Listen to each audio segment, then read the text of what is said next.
درود پاک پڑھنے کے بے شمار فضائل و برکات ہیں۔ سرکار دو عالم نور مجسم صلی اللہ تعالیٰ علیہ وسلم ایک روز تشریف لائے اور آپ کے چہرہ اقدس پر خوشی محسوس ہو رہی تھی۔ فرمایا میرے پاس جبریل امین علیہ السلام تشریف لائے، اللہ پاک کا پیغام دیا کہ اے محمد مصطفیٰ صلی اللہ تعالیٰ علیہ وسلم، کیا آپ اس بات پر راضی ہیں کہ آپ کی امت میں سے کوئی آپ پر درود بھیجے تو میں اس پر 10 رحمتیں نازل کروں، اور آپ کا امتی آپ پر سلام پڑھے تو میں اس پر 10 بار سلام پڑھوں۔ اچھا، اب یہاں ایک خوبصورت بات یہ پتہ چل رہی ہے کہ ایک تو اس حدیث سے ہمیں ایک درود پاک پڑھنے کی فضیلت پتہ چل گئی کہ ایک درود پر 10 رحمتیں ہیں، ایک سلام پڑھیں تو 10 سلامتیاں نازل ہوتی ہیں۔ مگر ایک اور خوبصورت بات یہ پتہ چلی کہ سرکار دو عالم صلی اللہ تعالیٰ علیہ وسلم کا ہم گناہ گاروں سے پیار کیسا ہے کہ درود کون پڑھے گا؟ ذرا جواب دیجئے۔ ہم پڑھیں گے۔ رحمتیں کس پر نازل ہوں گی؟ ہم پر نازل ہوں گی۔ ہم اگر سلام پڑھیں گے تو سلامتی کس پر نازل ہوگی؟ ہم پر۔ اور خوش کون ہو رہا ہے؟ نبی پاک راضی ہو رہے ہیں۔ یہ ذرا سمجھیے گا، کسی اپنے کو تحفہ ملے، کسی اپنے کو انعام ملے تو خوشی ہوتی ہے نا۔ تو نبی پاک اپنی امت سے کتنا اٹیچڈ ہیں اور کتنا محبت فرماتے ہیں کہ خوشی مل رہی ہے کہ میری امت مجھ پر درود پڑے گی تو ان پر رحمتیں نازل ہو جائیں گی۔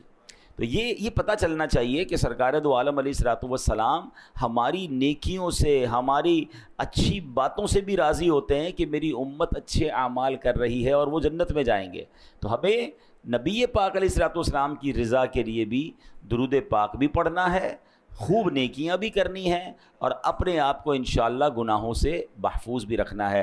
آئیے مل کر محبت کے ساتھ درود پاک پڑھ لیں۔ صلو علی الحبیب صلی اللہ تعالی علی محمد صلی اللہ علیہ وسلم۔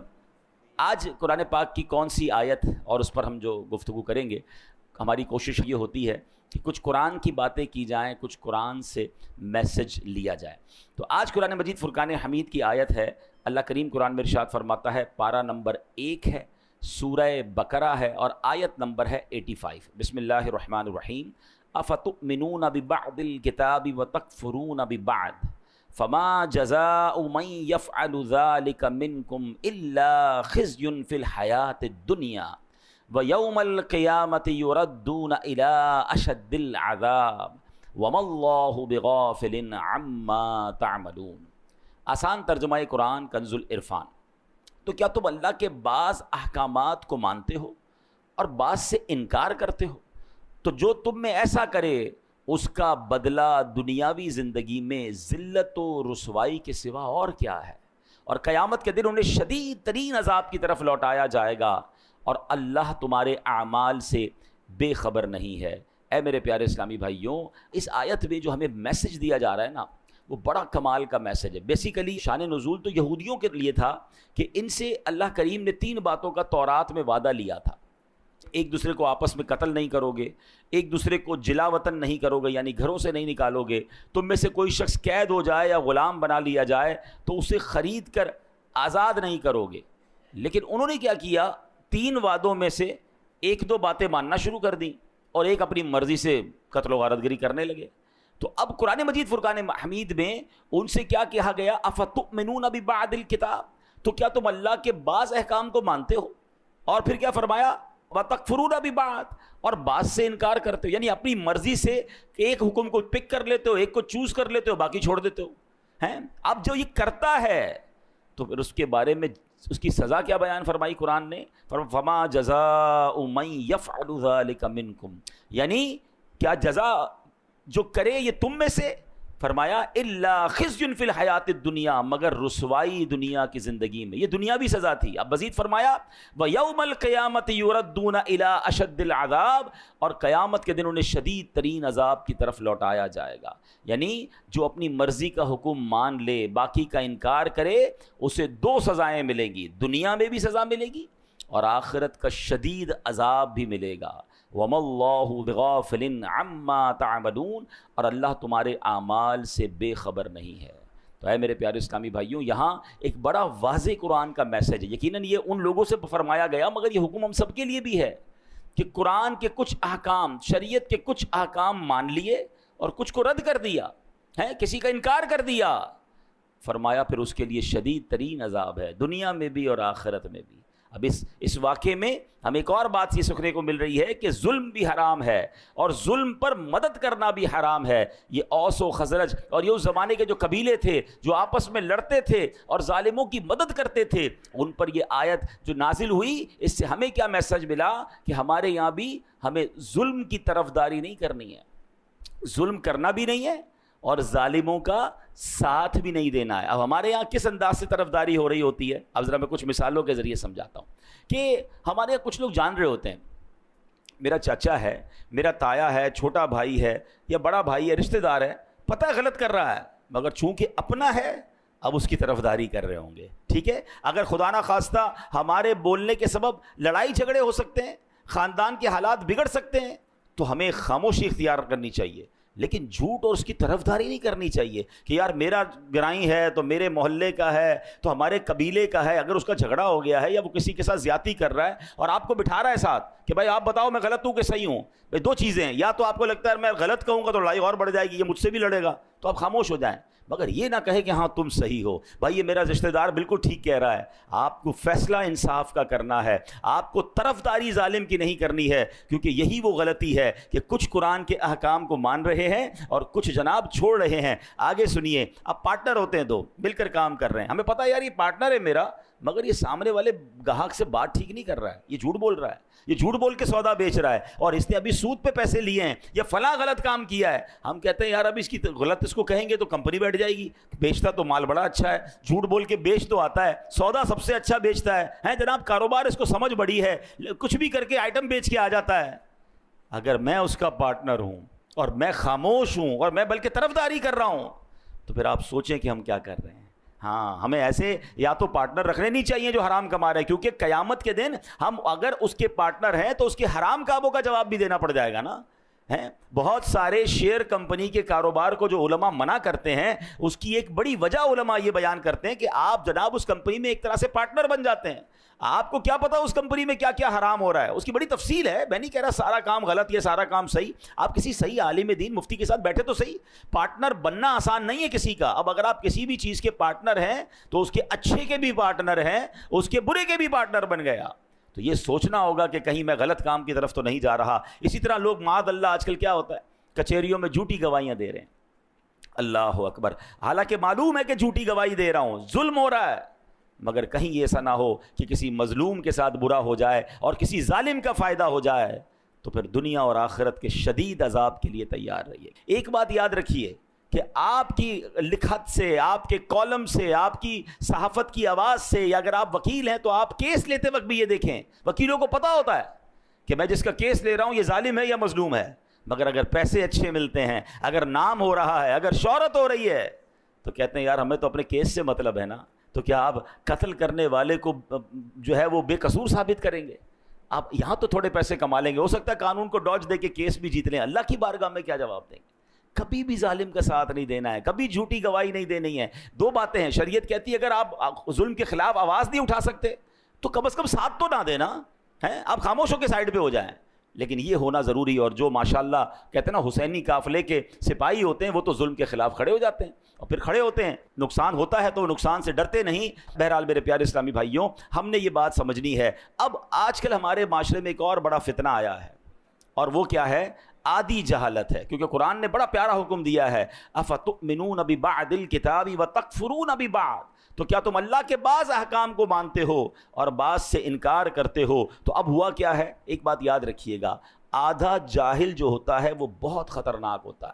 کیونکہ کچھ لوگ قرآن کی ایک دو آیتیں یاد کر کے, ایک دو حدیثیں یاد کر کے اب احکام شریعہ بیان کرنا شروع کر دیتے ہیں کہ یہ ناجائز ہے, یہ جائز ہے. ارے بھائی قرآن میں تو لکھا ہے, ایسا تو کر ہی نہیں سکتے. اب ہمارے بھولے بالے مسلمان, ہم نے بھی پورا قرآن نہیں پڑھا, ہم نے بھی علم دین حاصل نہیں کیا. اب کوئی سوشل میڈیا پر آ کر ایک قرآن کی آیت بتا کر سب کو گمراہ کر رہا ہے کہ جناب قرآن میں تو یہ حکم ہے. حالانکہ اگر قرآن کا حکم بیان کرنا ہے تو پورے قرآن کا مطالعہ کر کے بیان کرنا ہے. قرآن کی کچھ آیتوں میں ناسخ و منسوخ کے احکام ہیں, کچھ آیتیں پہلے نازل ہوئیں, کچھ بعد میں نازل ہوئیں, پہلا حکم ختم ہو گیا. اور جناب بعض اوقات حدیثوں میں بھی اس طرح ہوتا ہے. یہ علماء کا کام ہے کہ وہ تمام حدیثوں کا مطالعہ کر کے یا قرآن کریم کا پورا مطالعہ کر کے پھر ہمیں حکم بتاتے ہیں کہ اب حکم ہمارے لیے کیا ہے، ہم نے شریعت پر عمل کیسے کرنا ہے۔ عیسیٰ علیہ السلام کہیں تیز تیز قدم کے ساتھ جا رہے تھے، ایک شخص ملا، کہتا علی جان اتنے تیز تیز کہاں جا رہے ہیں؟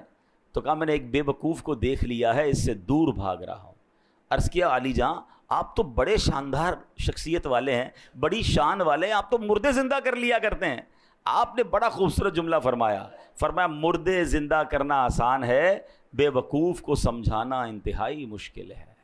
ہاں، یہ بے وقوف کی جو دوستی ہوتی ہے نا، اور بے وقوف سے اگر کوئی دین سیکھ رہا ہے تو پھر اس کا بیڑا غرق ہی ہونا ہے۔ تو پہلے یہ چیک کیجئے کہ ہم علم دین کس سے سیکھتے ہیں، ہم جس سے سیکھ رہے ہیں اس نے بھی سیکھا ہے کہ نہیں سیکھا۔ اور جمعہ 8 دن ہوئے اور جناب بیٹھ کے ہمیں سکھانا شروع کر دیا، یہ باقاعدہ ایک پوری نالج ہے، یہ پوری ایک سائنس ہے، اور قرآن فہمی یہ ہر کسی کا کام نہیں ہے۔ اب آپ ذرا غور کیجئے یہ بے وقوف کہاں تک پہنچتا ہے جب ایک قرآن کی آیت سے معاملے کو سمجھے۔ مولا علی شیر خدا کرم اللہ تعالی وجہ الکریم کی شان کا عالم کیا ہے؟ میرے آقا فرماتے میں علم کا شہر ہوں، علی اس کا دروازہ ہے۔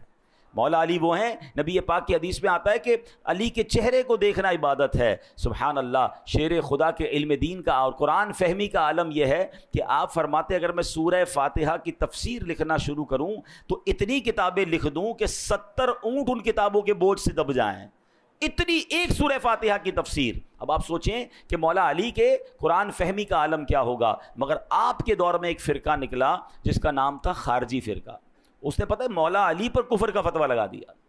آپ غور کریں کہ جس کی شان اتنی نرالی ہے، ان بدبختوں نے شیر خدا پر کفر کا فتویٰ لگایا۔ اب وہ فتویٰ کیا تھا؟ معاملہ کیا ہوا؟ معاملہ یہ ہوا تھا کہ مولا علی شیر خدا اور حضرت امیر معاویہ رضی اللہ تعالیٰ عنہ پر کسی دینی مسئلے پر اختلاف ہو گیا۔ تو مولا علی ماشاءاللہ بڑی معاملہ فہم شخصیت ہیں، آپ نے حکمت عملی مقرر فرمائی اور ایک حکم یعنی ایک ایسا بندہ مقرر کیا جو دونوں گروہ کی بات سنے اور درمیان میں صلح کروا دے، فیصلہ ڈیسائیڈ کر دے۔ تو ایسا ہی ہوا اور انہوں نے فیصلہ سنایا اور صلح ہو گئی۔ اب ایک فرقہ تھا جو جنگ چاہتا تھا، آج بھی کچھ لوگ ایسے ہیں جو چاہتے لڑائی ہونی چاہیے، جھگڑا ہونا چاہیے، معاملہ بگڑنا چاہیے، یہ امن و امان سے مسلمان کیوں رہ رہے ہیں؟ یہ فرقے والا ادھر حملہ کرے تو یہ والا ادھر حملہ کرے۔ اچھا جناب فرقہ واریت کی لڑائی نہیں ہو رہی تو چلو بھائی خاندانی لڑائی شروع کرو، صوبائی لڑائی شروع کرو۔ ان کی جنگ میں ان کو فائدہ ہے، پرابلم کریٹ ہوتی ہے تو جناب ان کو مزہ آ رہا ہوتا ہے، تو ایسے لوگوں سے بھی بچنا ہے۔ تو مولا علی نے بڑی حکمت عملی کا مظاہرہ کیا اور صلح ہو گئی۔ اب وہ جو خارجی فرقہ تھا انہوں نے کیا کہا؟ انہوں نے کہا اللہ تو قرآن میں فرماتا ہے ان الحکم الا للہ، حکم تو صرف اللہ کا ہے۔ مولا علی نے بندے کو ثالث بنا دیا، اس کے ذریعے فیصلہ کروا دیا، یہ تو کفر ہو گیا۔ آپ دیکھیں ایک قرآن کی آیت، اس کا ایک جز، اس سے اپنی عقل سے فیصلہ کیا اور جناب شور مچانا شروع کر دیا۔ اللہ اکبر، میرے شیر خدا مولا علی کا تدبر دیکھیں، آپ کی جناب صبر کا مقام دیکھیں، آپ تو اس قدر عظیم ہستی ہیں کہ آپ حکم فرماتے نہ جانے کیا ہو جاتا۔ آپ نے پھر صلح کی طرف بات آگے بڑھائی۔ آپ نے جو ترجمان القرآن ہیں عبداللہ ابن عباس رضی اللہ تعالیٰ عنہ، کمال کا قرآن کا علم تھا، ان کو بھیجا کہ جا کے ذرا ان کو سمجھائیں۔ حضرت عبداللہ ابن عباس ان کے پاس گئے، کہا بتائیے کیا مسئلہ ہے؟ وہ کہتے مسئلہ یہ اللہ کے سوا تو کوئی حکم بن نہیں سکتا، کوئی فیصلہ کر نہیں سکتا، یہ مولا علی نے انسان کو یہ حکم کیسے دے دیا؟ تو جناب معاذ اللہ یہ کفر ہو گیا۔ اللہ اکبر۔ اب سنیے گا حضرت عبداللہ ابن عباس کا جواب بھی، اور آج کل کے دور میں یہ جو آدھی جہالت پھیلانے والے ہیں ان کو بھی آپ نے جو ہے وہ سمجھنا ہے۔ انہوں نے کہا کیا تم نے سورہ مائدہ کی آیت نمبر 95 کی تلاوت نہیں کی ہے؟ اگر حالت احرام میں، اللہ کیا فرماتا ہے؟ اگر کوئی حالت احرام میں کسی جانور کو مار دے، مثلا کسی نے خرگوش کو مار دیا، اب حکم یہ ہے کہ اس جانور کی قیمت صدقہ کرے، جس قیمت کا جانور اس نے مارا ہے احرام کی حالت میں اس کی قیمت کو صدقہ کرے۔ اب سوال یہ کہ پتہ کیسے چلے کہ جناب یہ قیمت کتنی تھی جانور کی، یا خرگوش مار دیا یا کوئی بھی جانور، اس کی قیمت کیا تھی؟ اللہ قرآن میں حکم فرماتا ہے یحکم بہ ذوا عدل منکم، تم میں سے 2 معتبر آدمی اس میں فیصلہ کر لیں۔ اللہ اکبر۔ عبداللہ ابن عباس کہتے ہیں چند روپوں میں خرگوش آ جاتا ہے، اس کی قیمت ڈیسائیڈ کرنے کے لیے تاکہ آپس میں پرابلم نہ ہو 2 بندے بیٹھ کے فیصلہ کر لیں۔ اللہ اکبر۔ فرمایا بتاؤ جانور کی قیمت زیادہ یا انسانوں کی قیمت زیادہ؟ شیر خدا نے صحابہ کرام کے درمیان کوئی ڈسٹربنس نہ ہو جائے، کوئی لڑائی نہ ہو جائے، انسانی جان ضائع نہ ہو جائے، اس کے لیے کسی کسی کو حکم بنایا کہ جناب فیصلہ کرا دیا جائے تو اس میں کیا حرج ہے؟ جب خرگوش کی قیمت معلوم کرنے کے لیے قرآن کہہ رہا ہے کہ جناب دو بندے بیٹھ کر فیصلہ کر لیں کہ قیمت کیا ہے، تو پتہ یہ چلا ایک آیت تو پڑھی تھی، پورا قرآن نہیں پڑھا تھا، حالانکہ آگے قرآن میں اس کی ڈیفینیشن موجود ہے۔ اور یہی آج کے دور کا پرابلم ہے، اور یہاں ہماری بھی ایک کمزوری ہے کہ ہم جناب ہر کسی کی بات سننے کے عادی بن گئے، اور جب سنتے ہیں تو کنفیوز ہو جاتے ہیں۔ معاذ اللہ، اب تو لوگ غیر مسلموں کو سننے لگ گئے، جب سنتے ہیں تو کہتے ہیں یار یہ اسلام کی جو حقانیت ہے اس میں کچھ کنفیوژن ہے۔ ہمیں آ کے لوگ سوال کر رہے ہوتے ہیں اللہ تبارک و تعالیٰ ایک ہے، اس کی دلیل کیا ہے؟ اچھا اللہ ہے، اس کی دلائل بتائیے۔ اللہ اکبر، کیا آج ہمارے دین اور ایمان میں اتنی کمزوری آ گئی کہ جب جس کی جو مرضی ہو کوئی ایک بات کر دے اور ہم کنفیوز ہو جائیں؟ پھر اپنے عقائد پر، اپنے معمولات اہل سنت پر ہم کنفیوز کیوں ہوتے ہیں؟ کیونکہ ہمارے پاس بھی علم نہیں ہے، شیطان کو موقع ملتا ہے وہ ہمیں ڈسٹرب کرتا ہے۔ تو خدا را سب سے پہلے یہ ذہن بنا لیجئے کہ ہم نے دین کس سے سننا ہے، دین کس سے سیکھنا ہے۔ بڑے سمجھدار لوگ بیٹھے ہیں، میں اگر آپ سے سوال کروں کہ جناب آپ نے اپنا گھر بنانا ہے تو گھر کس سے بنائیں گے؟ تو آپ کہیں گے بلڈر سے بنائیں گے۔ تو میں کہوں یار آپ نے کپڑے بڑے اچھے پہنے، لگتا ہے درزی بھی بڑا اچھا ہے، اسی سے گھر بھی بنا لیجئے، کپڑے بڑے اچھے سیتا ہے، آپ کا گھر بھی اچھا بنا دے گا۔ آپ کہیں گے جناب درزی کا کام تو کپڑے سینا ہے۔ مولانا صاحب آپ کی لگتا ہے طبیعت ٹھیک نہیں ہے، درزی کپڑے سیتا ہے، بلڈر جو ہے وہ گھر بناتا ہے۔ اچھا جناب، پھر اس کے بعد آپ کو جناب ڈاکٹر کی ضرورت پڑی، طبیعت خراب ہوئی، تو اب میں آپ کو کہوں کہ آپ ایسا کیجئے کہ آپ چپل بڑے اچھے سلوا کے لائے تھے، اسی بندے سے آپ اپنی دوائی بھی لے لیجئے۔ آپ کہیں گے لگتا ہے آج آپ نے دوائی نہیں پی ہے کہ جناب چپل سینے والا جو ہے وہ ہمیں دوائی کیسے دے گا؟ تو کمال ہے کہ دنیا کی ہر فیلڈ میں آپ اپنے لیے اس فیلڈ کا ایکسپرٹ تلاش کرتے ہیں۔ موچی سے جوتے سلواتے ہیں، درزی سے کپڑے سلواتے ہیں، ڈاکٹر سے دوائی لیتے ہیں، بلڈر سے گھر بناتے ہیں، ان کو آپس میں مکس اینڈ میچ نہیں کرتے۔ تو اب بتائیے نا دین کس سے سیکھنا چاہیے، شریعت کس سے معلوم کرنی چاہیے؟ کیا ہر اس شخص کو یہ حق حاصل ہے؟ میرا دین اتنا مظلوم ہے۔ اچھا اب ایک اور فینومنا لوگ لے کر آئے کہ جناب انٹرنیٹ پر تو ساری چیزیں موجود ہیں، اب تو اے آئی کا زمانہ ہے، سوال کیجئے جواب مل جاتا ہے۔ قرآن پاک پڑھنے کی اور جناب اس کی اتنی بڑی بڑی تفسیریں پڑھنے کی ضرورت کیا ہے؟ اور جناب پڑھنا بھی ہے تو کسی عالم کی ضرورت کیا ہے، کسی مفتی کی ضرورت کیا ہے، کسی ایکسپرٹ کی ضرورت کیا ہے؟ قرآن موجود ہے، تفسیریں موجود ہیں، ہم خود ہی مسئلہ نکال لیں گے، ہمیں علماء کی حاجت نہیں ہے۔ چلے تھوڑی دیر کے لیے آپ کی بات مان لیتے ہیں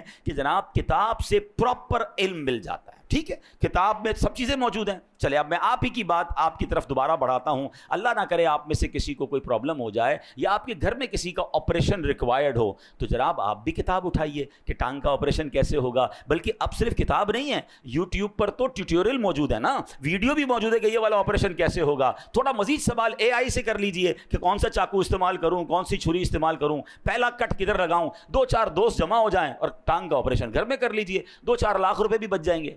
آپ کہیں گے یار کیا ہو گیا آپ کو؟ بھائی جان کا معاملہ ہے، کسی ایکسپرٹ سے کروانا پڑے گا، کتابوں میں ضرور لکھا ہے لیکن ٹانگ ضائع ہو جائے گی، دل کا آپریشن ہم نہیں کر سکتے، حالانکہ اس کا پورا طریقہ انٹرنیٹ پر موجود ہے۔ آپ کہیں نہیں، اس کے لیے برسوں کا ایکسپرٹ چاہیے، بلکہ آپریشن تو اس سے کروائیں گے جس کا آپریشن کرنے کا تجربہ بھی ہو اور اس کا آپریشن کامیاب بھی ہوتا ہو۔ 4 دوستوں سے بھی پوچھیں گے، 3 رائے لیں گے، ایک رائے پر بھی لوگ آپریشن نہیں کراتے۔ کرنا بھی یہ چاہیے کہ 3 طرف سے رائے لے کر پھر آپریشن کی طرف جانا چاہیے۔ آپ کہیں گے جان کا معاملہ ہے، جسم کا معاملہ ہے، باڈی خراب ہو سکتی ہے۔ سبحان اللہ، آپ نے میرا ہی جواب دے دیا حضرت۔ اب میرا ثواب سن لیجئے، مجھے ایک بات بتا دیجئے، کسی کی ٹانگ زیادہ قیمتی ہے یا اس کا ایمان زیادہ قیمتی ہے؟ میرے ایمان پر جس کی جو مرضی آئے چھری کانٹے لے کر آ جائے کہ میں تمہارا ایمان کا معاملہ ٹھیک کرتا ہوں، تمہارا دین میں تمہیں سمجھاتا ہوں، آپ پڑھ لیں نا، آپ ہی خود ہی قرآن سے اور تفسیر سے پڑھ لیں۔ آپ کہیں گے نہیں جناب، باقی دنیا کے معاملات میں جب ایکسپرٹ ریکوائرڈ ہے تو مجھے قرآن کے علم کے لیے بھی فہم القرآن والا مفتی اور عالم ریکوائرڈ ہے،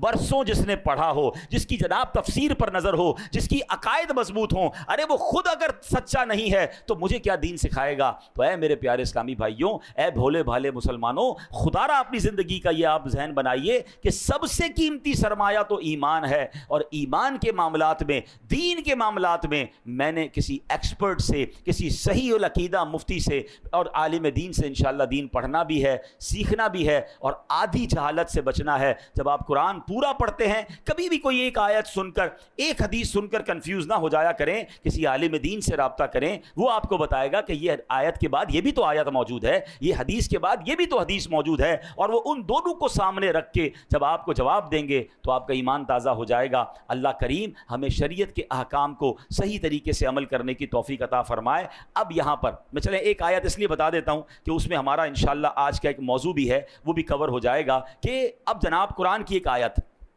بیان کرنے والے کرتے بھی ہیں, ترجمہ کیا ہے, تم فرماؤ میں ظاہراً تمہاری طرح ایک بشر ہوں. اللہ نے اپنے حبیب کو کیا فرمایا کہ لوگوں سے کہہ دو میں تو تمہاری طرح کا ایک بندہ ہوں. اب کچھ جاہلوں نے, وہ آدھے جاہل ہے نا, کہ دیکھو نبی پاک خود کہہ رہے ہیں وہ ہماری طرح کے آدمی ہیں, اور تم کہتے ہو جناب وہ نور ہیں اور وہ جناب بہت عظیم ہستی ہیں, خود فرما رہے میں تمہاری طرح کا ہوں. تو قرآن ادھورا پڑا, ایک آیت پڑھی, اب اگلی آیت سن لو. اللہ قرآن میں فرماتا ہے قد جاءکم من اللہ نور, بے شک تمہارے پاس اللہ کی طرف سے ایک نور آ گیا ہے. سبحان, پتہ کیا چلا, یقیناً میرے آقا بشر بن کر دنیا میں آئے ہیں, بلکہ یہ ہمارے جیسے بشر نہیں, اللہ پاک کا نور ہے جسے رب کریم نے دنیا میں بشر بنا کر بھیجا ہے. تو بات اگر پوری قرآن سے سمجھی جائے تو سمجھ آتی ہے. اب ان لوگوں کو کون سمجھائے کہ جو کہتے ہیں نبی پاک ہماری طرح کے ہیں. ارے جناب میں تو ہاتھ اٹھا کر کوئی چیز نہیں اٹھا سکتا, اور میرے آقا وہ ہیں جو اشارہ فرمائیں تو چاند دو ٹکڑے ہو جاتا ہے. ہماری گھڑی ہمارے قابو میں نہیں آتی ہے, اور میرے آقا دعا کریں, مولا علی کہیں کہ حضور نماز عصر چلی گئی ہے, اور میرے آقا دعا فرمائیں تو سورج کو واپس پلٹا دیں. تو ایسے کون کہہ سکتا ہے کہ ہمارے جیسے ہیں؟ اللہ اکبر. نبی پاک تو وہ ہیں جو وجہ تخلیق کائنات ہیں. He is the reason of the all creation. میں اور آپ تو دنیا میں آ گئے ہیں, مگر بتاؤ تو صحیح دنیا بنی کس کے لیے ہے؟ خود رب فرماتا ہے لولا کلما خلقت الافلاق, اے محبوب میں تمہیں نہ بناتا تو یہ دنیا ہی نہ بناتا, یہ کائنات ہی نہ بناتا. ارے جس کے لیے دنیا بنی ہے وہ میرے اور آپ کے جیسے کیسے ہو سکتے ہیں؟ اللہ پاک عمل کی توفیق عطا فرمائے. آمین بجاہ النبی الامین صلی اللہ علیہ وسلم.